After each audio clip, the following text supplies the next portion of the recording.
kasih Bapak Ibu dan Bapak Ibu Aisyah dan Pak siapa namanya Pak Rahmat. Oke.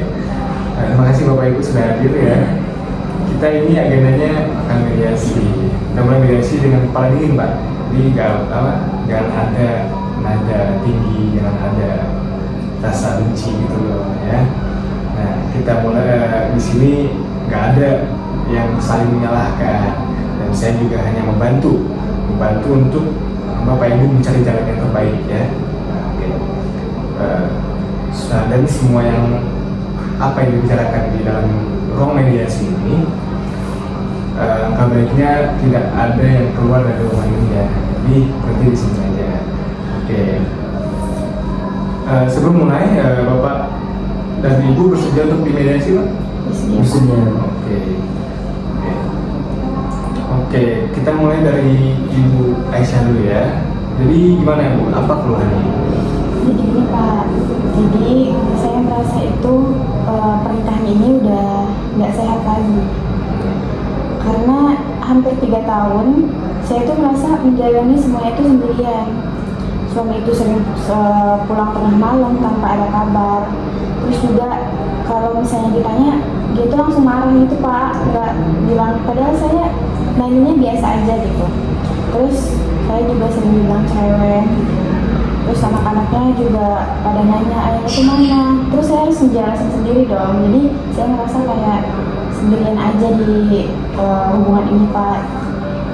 Oke, saya tangkap tuh Bapak itu Ibu tuh terbebani ya dan kurang mendapat penghargaan. Nah, ada lagi keluhan-keluhan?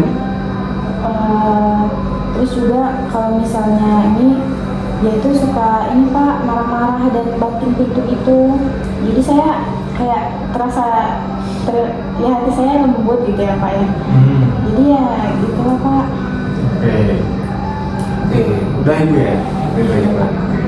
Dari Bapak nih, dari Bapak keluhannya kayak gimana nih? Ya.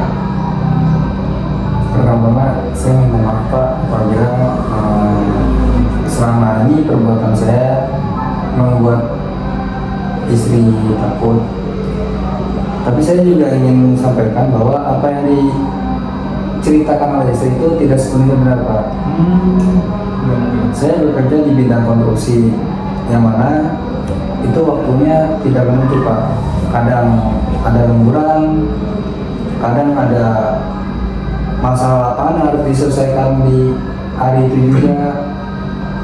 Saya marah juga bukan karena saya benci, tapi karena saya sedang capek Pak. Kalau saya baru pulang jam 11 malam, lalu ditanya macam-macam oleh istri, saya emosi Pak. Saya baru pulang kerja, saya capek, terus saya ditanya macam-macam oleh istri, ya saya wajar Pak kalau saya emosi. Tapi saya tidak pernah berniat menyakiti. Saya hanya merasa tidak dipahami saja. Saya kerja keras justru untuk menghidupi keluarga. Satu lagi, istri saya sering menghindar kalau saya mau berbicara. Karena saya pulang kerja cepat. Niat saya untuk berbicara kepada istri saya. Tapi Ibu Aisyah menghindar dengan alasan tidak mau ribut. Begitu Pak. Oke, jadi ini ada keluhannya lagi Pak? Tidak ada Pak. Oke. Jadi saya ini menemukan beberapa pola dari cerita Bapak dan Ibu ini kan. Nah, yang saya tangkap yang pertama itu adanya keluhan emosional dari ibu ya. Nah, dan juga adanya tekanan pekerjaan dari Bapak kan. Nah, dan Bapak dan Ibu ini juga mengalami komunikasi defensif, tidak bukannya dialog. Nah, dan akibatnya itu saya menemukan itu adanya kecemasan anak akibat dari pertengkaran Bapak dan Ibu. Nah, dan juga nggak ada quality time lah, nggak ada kualitas waktu yang berkualitas untuk keluarga. Nah, saya ini ingin menggali lebih dalam lagi nih permasalahan dari Bapak dan Ibu. Nah, dimulai dari Ibu dulu deh. Ibu kapan terakhir kali ngerasa benar-benar bahagia itu sama suaminya? Kayaknya 2 atau 3 tahun lalu Pak. Sebelum jam kerja suami itu makin gak menentu. Udah mulai jauh, udah lama ya. Oke, kalau dari bapaknya gimana Pak? Ketika Kapan hubungan kita ngerasa hubungan ini udah renggang ya, jauh. kalau menurut saya ketika saya sudah tidak dihargai lagi Pak oleh istri saya. Oke, sering menghargai. Apakah bapak ibu sudah pernah merasa udah mencoba konseling keluarga gitu sama ataupun bicara dua keluarga besar bapak ibu juga udah pernah? Saya sih pernah curhat ke kakak saya ya Pak. Tapi suami itu nggak suka kalau saya cerita ke kakak saya. Oh gitu. Saya tidak suka Pak masalah keluarga saya itu diketahui oleh orang luar. Kalau menurut saya pun saya juga mencoba untuk berdiskusi ke istri, tapi istri selalu menghindar Pak. Oke. Oh jadi ini pola umum ya. Jadi satu pihak itu butuh tempat yang cerita, butuh bercerita gitu loh. Dan satu lagi nggak mau, takut dianggap buruk gitu loh. Nah ini yang menciptakan jurang di antara bapak dan ibu gitu ya. Oke. Nah, saya ini mau tahu nih yang lebih dalam lagi nih. Nah, apakah ada persoalan ekonomi, permasalahan ekonomi gitu di antara bapak dan ibu? Kadang iya Pak, suami itu sering memberikan uang mepet. Kalau saya minta uang tambahan, jawabannya nanti aja gitu. Gimana Pak? Saya bukannya pelit atau gimana Pak ya, tapi saya lebih karena pada saat itu pengeluaran untuk keluarga itu sangatlah banyak Pak. Jadi saya lebih mengutamakan untuk yang lebih penting dulu Pak, kayak untuk kebutuhan anak. Oke. Untuk kecemburuan gitu ada nggak? Ada isu kecemburuan nggak ya antara bapak ibu? Saya tuh kadang curiga Pak, karena suami pertama sering pulang larut, terus juga nyampe rumah ya main HP aja gitu.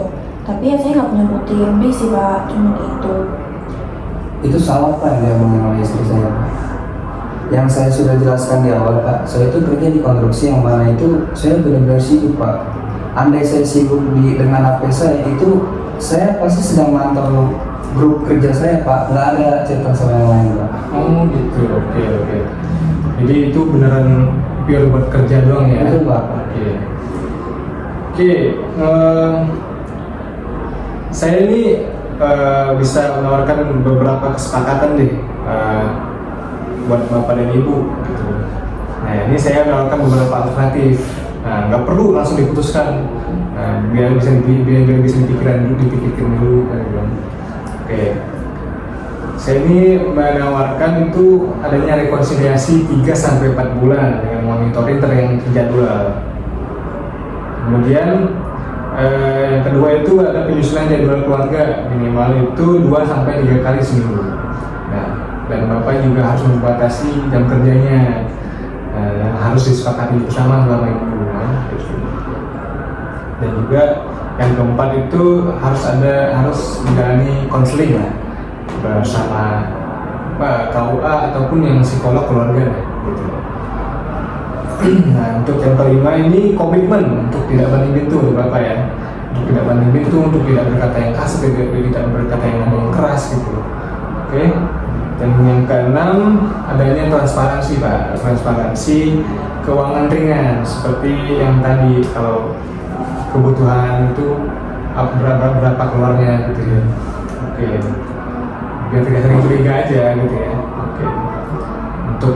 Untuk itu dari saya itu ada yang gimana menurut Bapak? Insya Allah saya akan menjalankan semuanya.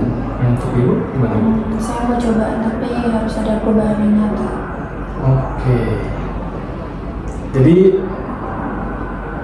sepakat ya untuk suami wajib pulang sebelum jam 8 malam.